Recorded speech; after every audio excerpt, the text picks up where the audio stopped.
This is the Time Is Now podcast, presented by IRG. Welcome to the Time Is Now podcast, hosted by your team at IRG. I am your host, Justin Villa, and of course with me I have members of the IRG squad, Giovanna Guzman, the broker, the boss, and Jengis Bayerli. This is a unique opportunity, guys. I think we talk a lot about projects here in Miami and new developments and things like that, but it's a unique experience when we have the developer from the project itself. Exactly. So we have Fernando de Núñez here from ELLE Residences Miami. Thank you so much for your time. Thank you for having us here in the sales gallery. It's beautiful. And we just kind of want to pick your brain because we get to talk about a lot of the new things that are coming to Miami and especially branded projects, right? But I think this was unique, and today's chat with you about the brand itself, I think like Giovanna mentioned earlier during the presentation, I think it's unique because we kind of associate Elle with a magazine, but it's a lot more to the brand than just a magazine, right? So let's pick your brain a little bit about the brand. We'll talk about location and about the project itself, but let's talk about the brand itself for now. First of all, thank you so much for coming. It's always a pleasure to host you. And yes, for us, each time we buy a piece of land, we try to see what will be the best use of that property. And we start by analyzing, of course, the zoning laws. And the zoning laws in this case were allowing us to do more units if we were doing like short-term rental type of building. And of course, you have some parking advantages and you have more units, and we felt that we wanted to come up with something that was very important for us. It was an affordable luxury. That concept has not been fully exploited so far in Miami. There's a lot of projects that are very, very luxurious and $5 million and up. Yeah. But it was very unusual to have something very unique and cool in the $500,000 to the $1.5 million range. So when we detected that the route to go was going to be something more short term, and it's going to be used more like what we call resort residences. We don't like the condo hotel because it has different implications, but it's going to be a resort residence because of the level of amenities and services. So we started analyzing which brand we felt that it was going to be different and unique. You've seen that the first expansion of the brands worldwide has been mostly hospitality. Mm-hmm. Then we've seen the transition into fashion brands, but mostly in connection with a furniture line, like the Armani Casas, the Peri Casas, and so on. And then, as of late, we start having the car brands, like the Porsche, right, the Bentleys, and so on. And we felt that we wanted to do something new. Mm-hmm. And we start analyzing the location of the property, and we felt there was a triangle of issues that could bring something new to the equation. We are walking distance to the design district. Mm-hmm. And in the design district you have two main components. You have furniture lines and you have fashion brands. Mm-hmm. You know?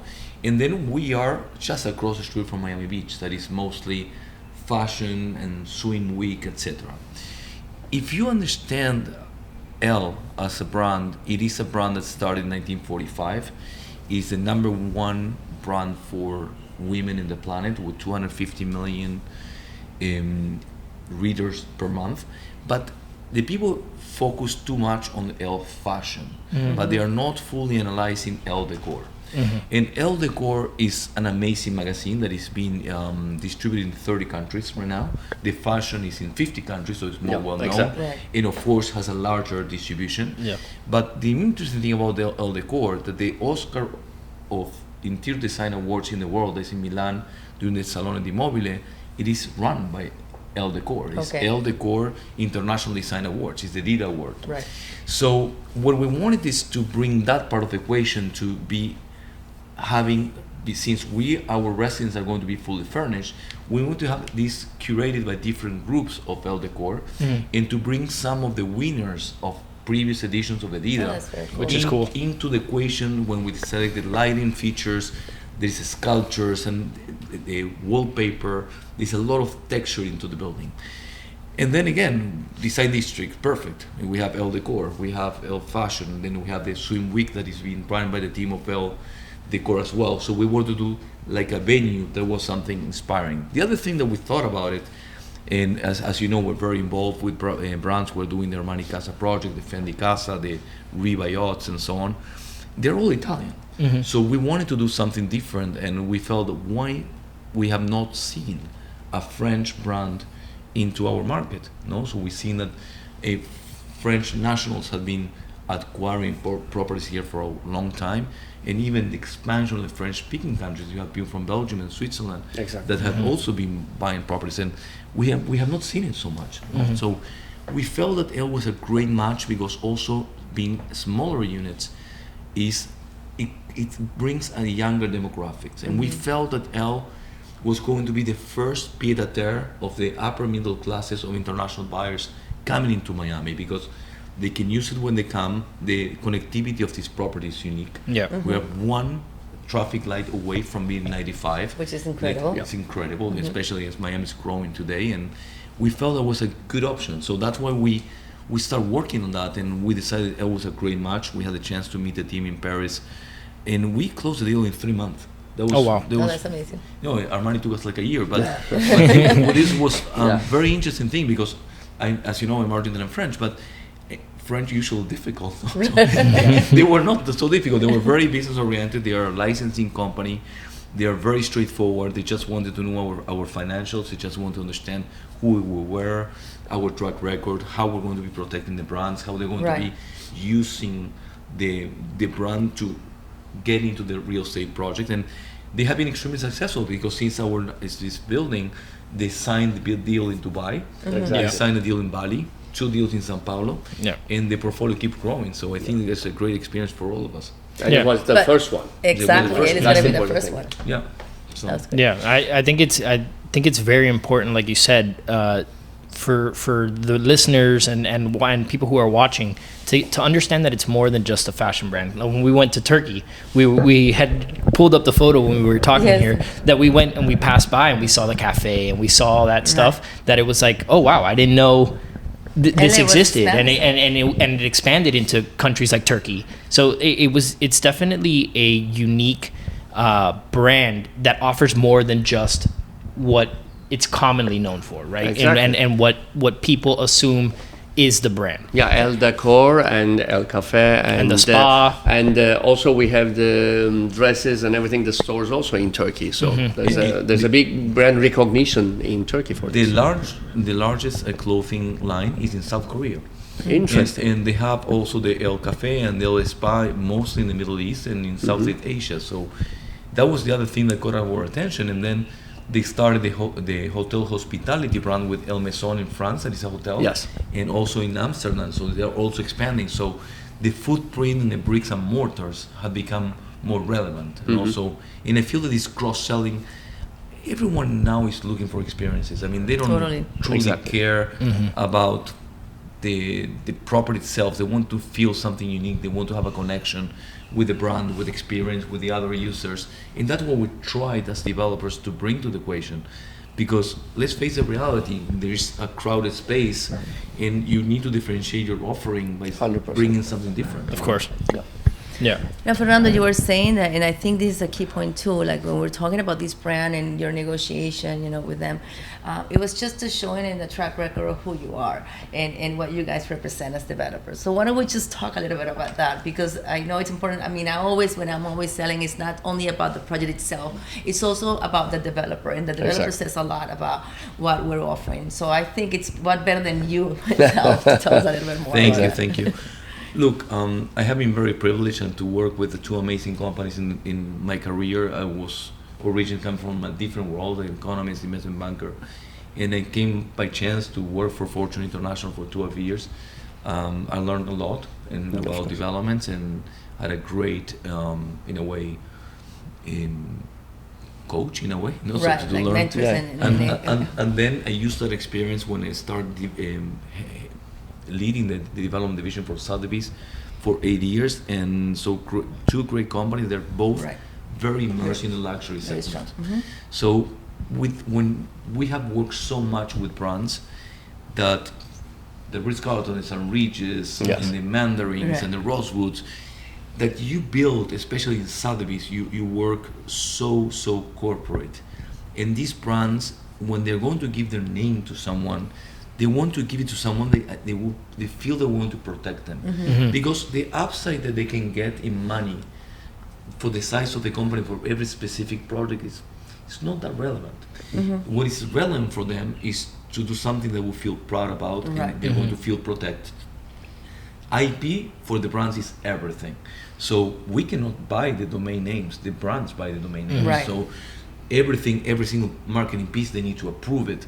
In this process, if they feel protected and they feel that you're going to protect them, they feel much more comfortable. That's the number one thing, is experience working with brands. Right. And the second thing that was important was the financial strength of the group. My partners in Peru, they have delivered already 100 buildings in Peru in 35 years. Here, having the privilege to work with most 75% of the developers in town within Fortune and Sotheby's, so it was very good because you learn. I mean, I feel that our industry is one of the most dynamic and most competitive in the world, because when you think about Miami, we are competing the best developers from New York, very good local developers, you have international developers, and this is like a melting pot, no? Right. So when I've been 22 years doing this, and we learn, and then at least you try not to commit the same mistakes. You're going to commit new ones. But not the same ones. But I feel that has been a great learning experience, because in a way it was a cheap education for me, because I didn't lose money with other people's mistakes. No, now it's my turn to try to make money, not to commit these mistakes. But the reality, that's been a wonderful experience, and I'm very grateful for the experience I had the chance, and that was very instrumental to get the brands. So. No, I can imagine it. I think it's very valuable, and for me, it's important. You know, the brand behind, who's behind the brand, because it's not just. I mean, right now, and I think it's very important. You know, any new development, brand, it needs to be branded. Why? Because that added value. There's so much competition. There's so many products out there that, of course, you know, the brand is what brings that uniqueness to the project. So, and not any brand can be as good as others, you know. So there's so many things, and there are different type of brands, like you mentioned, you know, car brands and hospitality brands and fashion brands. So it's important to try to bring one together. And what you mentioned about ELLE, I think it's, you know, it's not just about the fashion, it's also about the hospitality that now they're bringing in.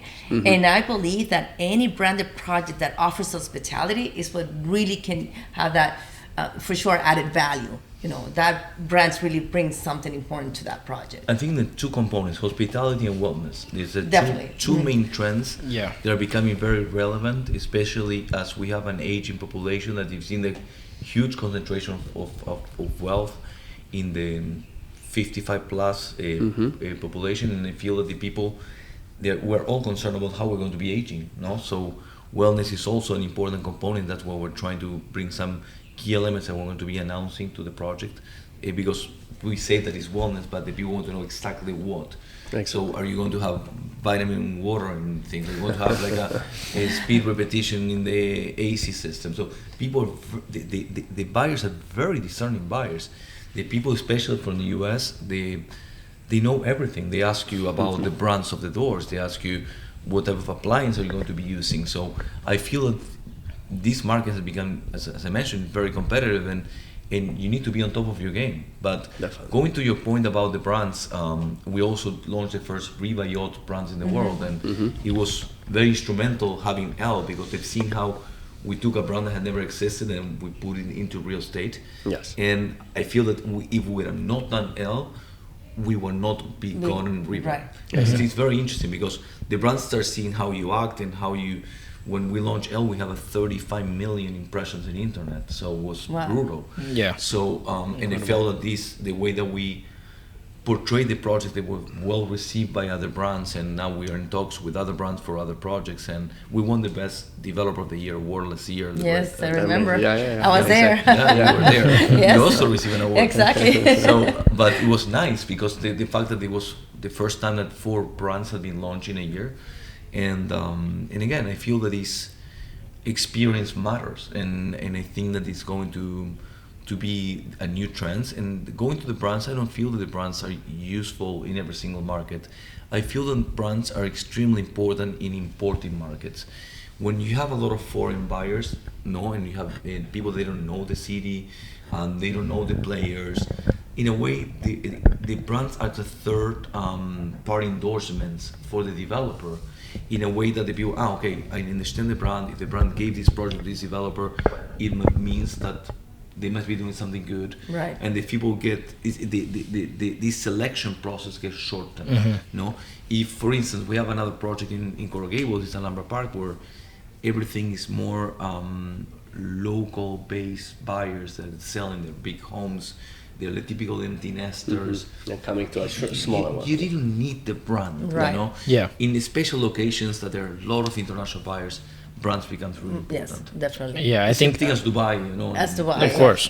I think you made a perfect point when we had our conversation earlier that here in Miami we have the two extremes, right? We have your daily rental and then you have your super ultra luxury. But this offers you, and even in the Gables, it's a way for people to get into pre-construction without having to spend $5, $6, $7, $8 million, where they're having a product that is unique, that is in a perfect location, walking distance from Design District and Midtown, and you have something that has the backing of the brand and the recognition and the hospitality and everything mixing together, which I think in this case is perfect for this type of product. Exactly. And also fully furnished and equipped. Which is That's the important That's part. incredible. International buyers, they don't including want to deal closets, with that. all closets, Yeah. which is very unique. Of course, yeah. I mean, an international buyer is going to come here and all they have to bring is a suitcase and a toothbrush. That's Correct. it. That's all they Exactly. care. Which so is that's, amazing. Which is definitely a plus.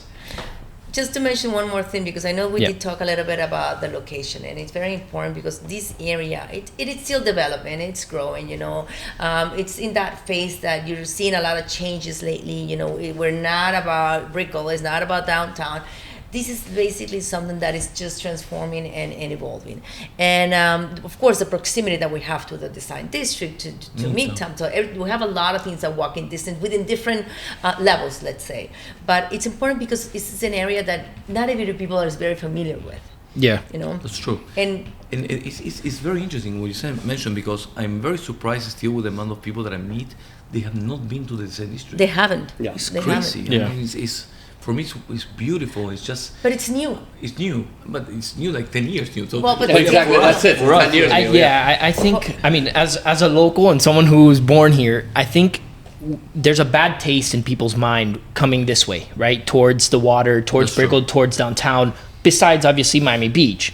So now having some, yes, it might be 10 years old, Design District and Midtown and stuff like that, but I think there's such a bad taste in people's mind where it's like, oh, why would I go Yeah, over there? Biscayne The last time Boulevard wasn't the yeah, it place wasn't like the Exactly. best. The last time I was there 10 years ago, that Exactly. was nice. It's like, oh, I would go to the Heat game and that's it. I would go back, run to my car and go home. Yes. So I think it's important for us as realtors, as a developer, to change that mindset yeah. and that concept that people have in their head of like, oh, it's still bad. No, it's not. But it's very interesting because as we walk to the city, it has changed so much. So much. Extremely. Especially when I walk in Brickell and I see the dynamism, the amount of people, how young the people is, how many English speakers do we have now? Yes. Because we have Before, any. exactly. So it was very interesting. So, and I feel that, for instance, Brickell City Center, when they started, it was like a ghost town. It was a ghost town. And now it's full. Hundreds Design- At all time of the day. Design District is also becoming very interesting, and I feel that it lacks a little bit more food and beverage because you have very, very good one or Yeah. Yeah, you have Michelin stars, and Yeah. then you And have nothing. cafes and, Yeah. and, you know, So fast food. I feel that they need to be something in between. I feel it's missing there. But the place is fantastic, and now that the trees are growing, remember when they started, they all planted trees and were trying Right. to find the shade. So it was very hot in the middle of the summer just to walk around because there was no shade. Yeah. So now it's becoming amazing, and I Yes. feel that now that they're doing the integration between Midtown and the Design District, Right. and once the 29th corridor gets better, you're going to have the walkability to Wynwood. Yes. So I feel that the location is fantastic in Yes. terms of we're like pretty much like 15 blocks away from the opera. We're like 8-10 minutes from Brickell, like 5 minutes from Miami Beach, 15 minutes from the airport, even 18 to 20 minutes from Aventura. We forget about that, but Exactly. you Very get good. in 95 and you're in Aventura. That's That's you're it. there. Exactly. Yeah. That's it. So it is interesting, and then you have plenty of things to do, and And I feel that one of the things that we want to create in the building by having 3 different food and beverage operations and to have a mini market and so on, we want the people when they come here, they have a place to do business, a place to have fun, a place to relax, the wellness component, the yoga and so on. We want the people to feel home, and if they don't want to move, they don't want to move, you know. So that's the type of things that we want to achieve in the building, and we're negotiating to have a beach club. I feel that the only thing that we miss that we don't have a beach, you know. Which is the best of both worlds, you know, so having the beach in. So that's what we're trying to fix. We're going to have these house bikes with a that's beautiful amazing. That's cool. That you can go to the sand district, you can go to the beach, and I feel like we don't want to have 1 or 2. We want to have significant amount, so that people can enjoy it. And I feel this will make a difference, because once you have a project that is hospitality based, what you need is repetition. The people need to come to try it, to feel comfortable, and to be willing to get back. And that's a difficult part, because we are keeping the ownership of a hotel, so it's not that we just want to sell and walk away.